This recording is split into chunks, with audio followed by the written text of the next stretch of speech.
శ్రీ గణేశాయ నమః. శ్రీ గురుభ్యో నమః. శ్రీ సరస్వత్యై నమః.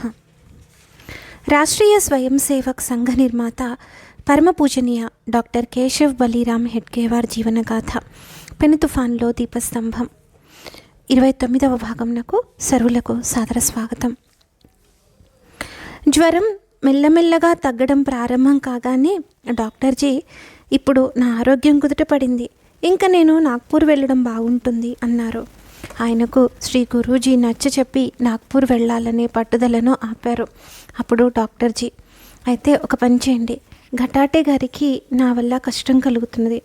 నాసిక్ నుండి రోజు డాక్టర్లు రావడం కూడా దూరం వల్ల ఇబ్బందే, అందువల్ల మనం నాసిక్ వెళ్దాం అన్నారు. డాక్టర్జీ సలహా మేరకు డాక్టర్జీ కోసం బొంబాయి ఆగ్రా రహదారిలో జైవిల్లా అనే ఒక బంగ్లాలో క్రింది అంతస్తులో 3 గదులు అద్దెకు తీసుకున్నారు. ఘటాటే వద్దంటూనే ఉన్నారు, కానీ నాసిక్ డాక్టర్లకు రోజు అంత దూరం కష్టమనే మాటను వారు కూడా ఒప్పుకున్నారు. వారు మంచి ఏర్పాట్లతో డాక్టర్జీని అక్కడికి పంపారు. ఇల్లు చూసిన తర్వాత చాలా బాగున్నదన్నారు డాక్టర్జీ. దేవళాలి కంటే బాగుందా? ఇక్కడ నుండి వచ్చే డాక్టర్లను దృష్టిలో పెట్టుకొని అంటున్నాను. అంతేకాక నాసిక్కి దగ్గరగా ఉన్న కారణంగా స్వయం సేవకులు కూడా సులభంగా రాగలుగుతారు. పాపం వారికి బురదలో అంత దూరం రావాల్సి వచ్చేది అన్నారు డాక్టర్జీ. నాసిక్లోని స్వయం సేవకులు కూడా డాక్టర్జీ కొరకు చాలా శ్రద్ధ తీసుకునేవారు. నాసిక్లో పండ్లు, పాలు, కూరగాయలు చాలా చౌకగా దొరుకుతాయి. అవసరానికి మించి ఆ వస్తువులు జయవిల్లాకు రావడం ప్రారంభమైంది. చివరకు వాళ్లకు వద్దని చెప్పాల్సి వచ్చింది. డాక్టర్జీ వీపు నొప్పికి మాలిష్ చేయడం కోసం నాసిక్ నుండి వ్యాయామశాలలో మాలిష్ చేయడంలో సిద్ధహస్తుడైన ఒక స్వయం సేవకు రోజు వచ్చేవారు. అతని సమయం ఉదయం 9 గంటలకు, సాయంత్రం 4:30 గంటలకు నిర్ణయమైంది. ఆ స్వయం సేవక్ వ్యాయామశాలకు వెళ్ళేవాడు. అక్కడ వ్యాయామం చేసిన తర్వాతనే జైవిల్లాకు వచ్చేవాడు. గురూజీ అతన్ని అడిగేవారు, ఏమండి ఈవేళ ఆలస్యమైంది. అతని గడియారం ఎప్పుడూ సరిగ్గా నడిచేది కాదు. దాన్ని చూపిస్తూ అనేవాడు, ఆలస్యం ఎట్లా అవుతుంది, 9 అంటే 9 అనేవాడు. డాక్టర్జీ స్వభావం హాస్యంతో ఉంటుంది. అతని పేరే 9 అంటే 9 అని పెట్టేవారు. ఎప్పుడైనా ఆలస్యం ఎక్కువైతే, ఏమండి 9 అంటే 9 గారు, ఈరోజు మీ గడియారం ఆగిపోయిందా అని అడిగేవారు. అతని గడియారంలో ఆగిన 9 గంటలను చూపిస్తూ అనేవాడు, కాదు 9 అంటే 9. ప్రతి విషయంలోనూ ఒకే తీరుగాను పరిశుభ్రంగాను ఉండాలనేది డాక్టర్జీ స్వభావ వైశిష్ట్యం. ఒకరోజు ఒక స్వయం సేవక్ డాక్టర్జీ చేతురుమాలను సరిగ్గా ఉతకకుండా ఆరేశారు. డాక్టర్జీ ఏమీ అనలేదు, కానీ ఆ స్వయం సేవకు వెళ్ళిపోయిన తర్వాత బాత్రూంలోకి వెళ్ళి ఆ రుమాలను ఉతికి ఆరేశారు. గురూజీ ఆ విషయం తెలిసింది.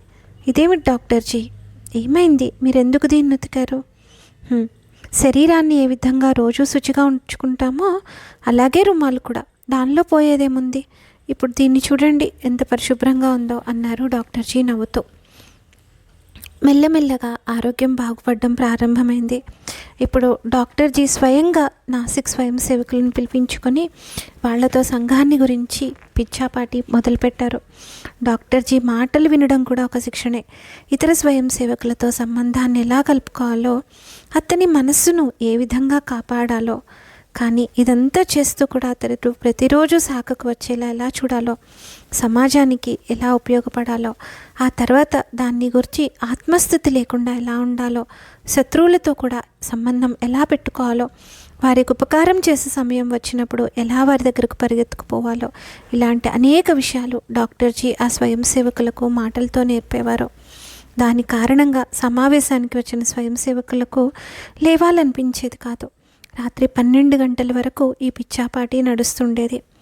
డాక్టర్జీకి ఉపచారం చేసే డాక్టర్లు ఇద్దరికి ఈ విషయం దృష్టికి రాగానే గురూజీతో అన్నారు, గోల్వల్కర్ గారు, మీరు డాక్టర్జీని తొందరగా నిద్రపోవాలి. ఇంతసేపు మేల్కోవడం ఆయన ఆరోగ్యం మెరుగవుతున్న విషయంలో ఈ సమయంలో మంచిది కాదు. డాక్టర్జీకి ఆ విషయం మీరే చెప్పండి, నాకంటే మీరు చెప్తే తప్పకుండా వింటారు అన్నారు గురూజీ.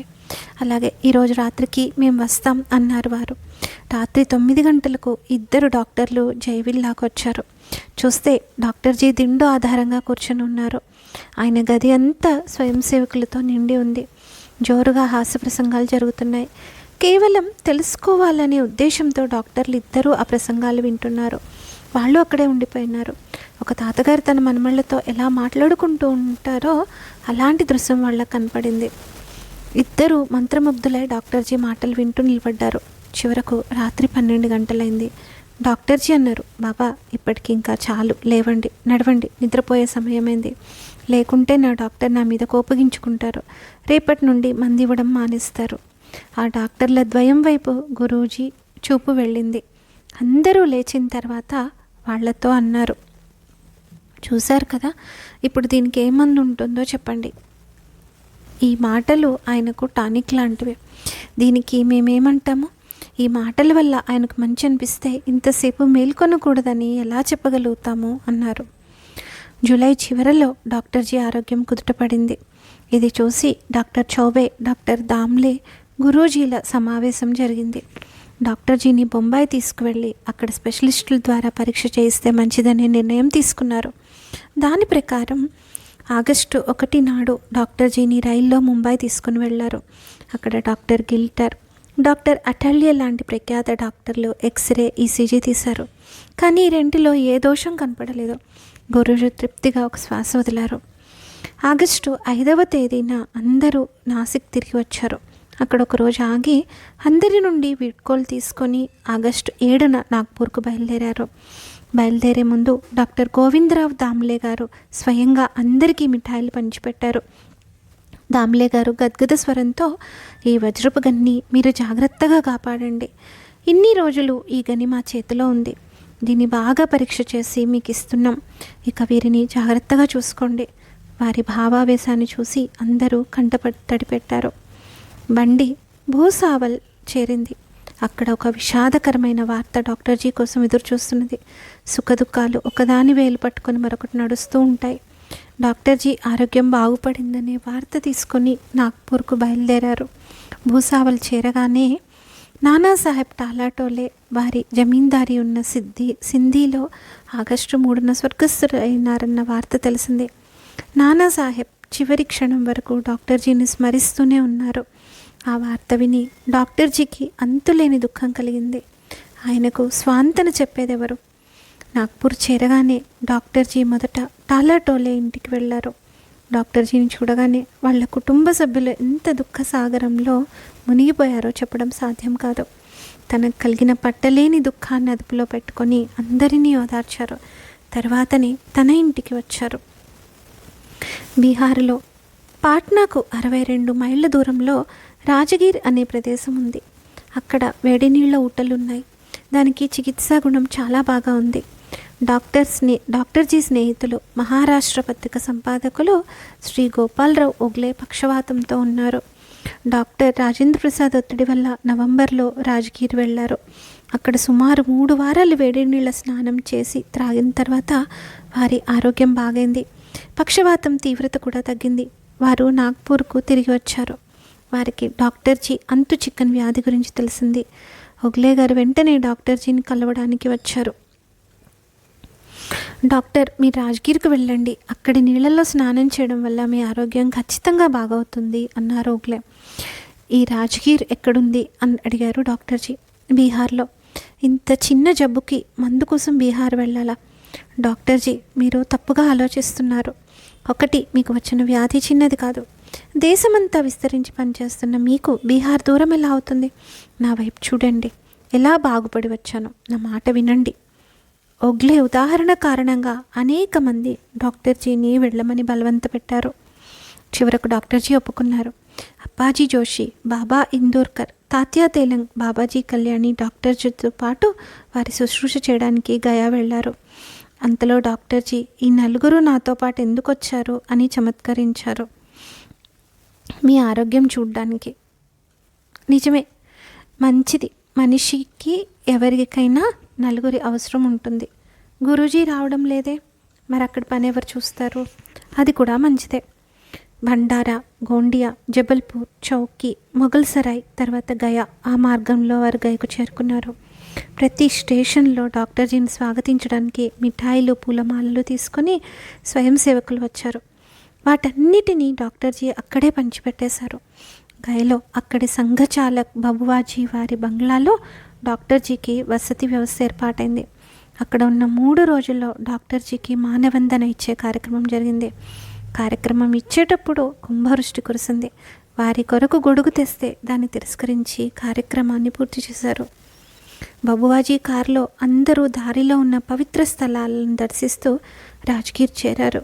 అక్కడ శ్రీ రాజ్లాల్ జైన్ గారి ఇల్లు అంతకు ముందే అద్దెకు తీసుకుని ఉంచారు. రాజ్గీర్ పరిసరాలు చాలా రమ్యంగా ఉంటాయి. చుట్టూ అంతా విపులాచల్, వైభారగిరి, రత్నాచల, ఉదయగిరి మరియు సోన్గిరి అనే పర్వతాల పంక్తి ఉంది. భగవాన్ గౌతమ బుద్ధుడు ఇక్కడే తపస్సు చేశారు.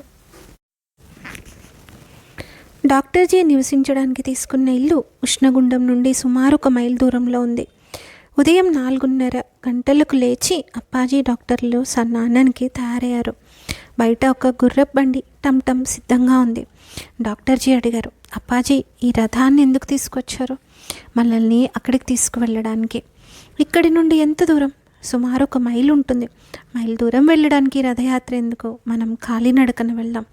అలా కాదు డాక్టర్జీ, మీ ఆరోగ్యం 1 మైలు నడిచేలా లేదు.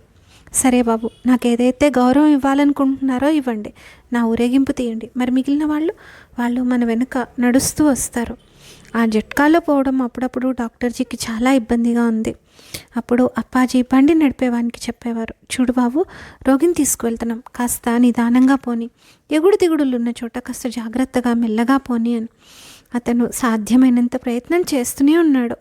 కానీ రోడ్డులో పెద్ద పెద్ద రాళ్ళు ఉండడం వల్ల అతనికి కుదుపు లేకుండా తీసుకుపోవడం సాధ్యం కావట్లేదు. దానివల్ల వెళ్ళేటప్పుడు కుదుపులు ఉండేవి. డాక్టర్జీ చాలా ఓర్పుతో వీటన్నిటినీ సహిస్తున్నారు. వైభారగిరి వద్దకు వచ్చేటప్పటికి జట్కా ఆగిపోయింది. అక్కడ దిగి కాలినడకన పోవాల్సి ఉంది. అప్పాజీ డాక్టర్జీని చాలా జాగ్రత్తగా 30-35 అడుగులు తీసుకుని పైకి వెళ్ళేవారు. పైకి వెళ్ళిన తర్వాత ఉష్ణగుండానికి 7 ఊటలు ఉన్నాయి. ఆ ఊటలు 7-8 అడుగుల దూరంలో పడి ప్రవహిస్తూ ఉండేవి. 16-17 మెట్లు దిగిన తర్వాత 15 అడుగుల వెడల్పు, 4-5 అడుగుల లోతులో ఒక గుండం ఉండేది. అక్కడ నీరు ప్రవహించేది కాదు, కానీ భూమిలో నుండి పైకి విరజిమ్ముతూ ఉండేది. ఆ నీటికి గంధకం వాసన కానీ మరే ఇతర వాసన కానీ ఉండేది కాదు. నీటిని స్పర్శించగానే మొదట కాసేపు ఒళ్ళు జల్దరించేది, కానీ కొంతసేపు ఉన్న తర్వాత అక్కడి నుండి కదలకూడదని అనిపించేది. దీనికి అనేక రోగాలకు ఉపశమనం ఇచ్చే గుణం ఉన్నదని తెలిసి అక్కడికి అనేక మంది రోగులు ఉదయమే వచ్చేవారు. వాటిలో 3వ పూట దగ్గర నీరు శరీరం మీద పడగానే కాపటం చేసినట్టు, మాలిష్ చేసినట్టు అయ్యేది. అక్కడికి వచ్చే జనానికి ఇబ్బంది కాకూడదని డాక్టర్జీ అప్పాజీతో అన్నారు, అప్పాజీ, మనం ఇంకా త్వరగా వద్దాం, మన వల్ల ఎవరికి ఇబ్బంది కలగకూడదు. అలాగే అప్పాజీ జట్కావానికి చెప్పారు, చూడు బాబు, రేపటి నుండి సూర్యుడు ఉదయించే ముందే వస్తూ ఉండు. అలాగే మీ ఇష్టం. 15 నిమిషాల ధార కింద కూర్చుంటే డాక్టర్జీకి చాలా హాయిగా అనిపించేది. ఎప్పుడన్నా కొద్దిగా ఆలస్యం అయితే అక్కడున్న పక్కన వాళ్ళు, ముందు మీరు స్నానం చేయండి, మేము తర్వాత చేస్తామనేవారు డాక్టర్జీతో. సంతృప్తిగా స్నానం అయిన తర్వాత బ్రహ్మకుండం ఉత్తర దిశలో ఉన్న విష్ణు మందిరంలో కూర్చొని అప్పాజీ విష్ణు సహస్రనామ పారాయణ చేసేవారు. విశ్వం విష్ణు వషట్కారో భూతభావ్య భవత్ప్రభో భూతకృద్భావో భూతాత్మా భూతభావనః భూతాత్మా పరమాత్మా చ భూతానాం పరమాగతిః అవ్యయః పురుషః సాక్షి క్షేత్రజ్ఞేశ్వర ఏవ చ. ఆ సమయంలో డాక్టర్జీ శాంతంగా పక్కన ఆసనం వేసి ఆ పాఠాన్ని వినేవారు. గద్గద స్వరంతో అప్పాజీతో అనేవారు, అప్పాజీ, ఈ సహస్రనామం మీ ముఖత వినడం నాకు చాలా ఆనందంగా ఉంది. నాకు కూడా కంఠస్థం ఉంది. మీరు చెప్పేటప్పుడు నేను కూడా మనస్సులో ఆ శ్లోకాలను చెప్పుకుంటూనే ఉంటాను. ఉదయం 8 గంటల ప్రాంతంలో ఇద్దరు తిరిగి వచ్చేవారు. కొన్ని రోజుల పాటు డాక్టర్జీతో పాటు వచ్చిన స్వయం సేవకులే వంట చేసేవారు. డాక్టర్జీ వాళ్లను అడిగేవారు, హేరా, సాయం చేయడానికి రానా? వద్దు, మేమంతా చేసుకుంటాం, కనీసం కూరగాయలైనా తరుగుతాను రా. వద్దు, మీరు కేవలం విశ్రాంతి తీసుకోండి. విశ్రాంతి తర్వాత భోజనం తీసుకునేవారు.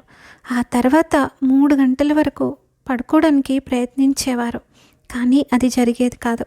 మనస్సు ఎల్లప్పుడూ సంఘ ఆలోచనలతో నిండిపోయేది. అలాంటప్పుడు నిద్ర ఎలా వస్తుంది? మధ్యాహ్నం టీ తాగిన తర్వాత రాత్రి దాకా సంఘ విషయంలో ముచ్చట్లు, లేకుంటే ఉత్తరాల ద్వారా డాక్టర్ జీ రాజకీర్లో ఉండి దేశంలో ఉండే కార్యకర్తలందరితో సంబంధం పెట్టుకునేవారు. నాకు ఇప్పుడు బాగానే ఉంది, ఆరోగ్యం మెరుగుపడుతూనే ఉంది. మీరు మాత్రం సంఘ కార్యం మీద ఉన్న దృష్టిని కొద్దిగా కూడా మరలనీకండి. సంత్ ఏకనాథ్ అన్నారు. నరదేహిచ ఆయుష్ క్షణ నమిలే దేతా కోటి సువర్ణ. కోటి సువర్ణాలు ఇచ్చిన మానవ దేహంలో గడిచిన క్షణం మరల దొరకదు. ఒక్కొక్క క్షణం చాలా విలువ కలదని గుర్తించుకోండి. మన సంపూర్ణ జీవితం సంఘమయం చేయండి అని ఉత్తరాల్లో వ్రాసేవారు. వారు ఉదయం సాయంత్రం పాలు తీసుకునేవారు. మందులతో పాటు ఓవల్టీన్ లేదా హార్లిక్స్ తీసుకోవడం లాభదాయకమని అప్పాజీ చెప్పేవారు. దానికి డాక్టర్జీ అనేవారు, అప్పాజీ, నేను డాక్టర్ పరీక్ష పాస్ అయినాను.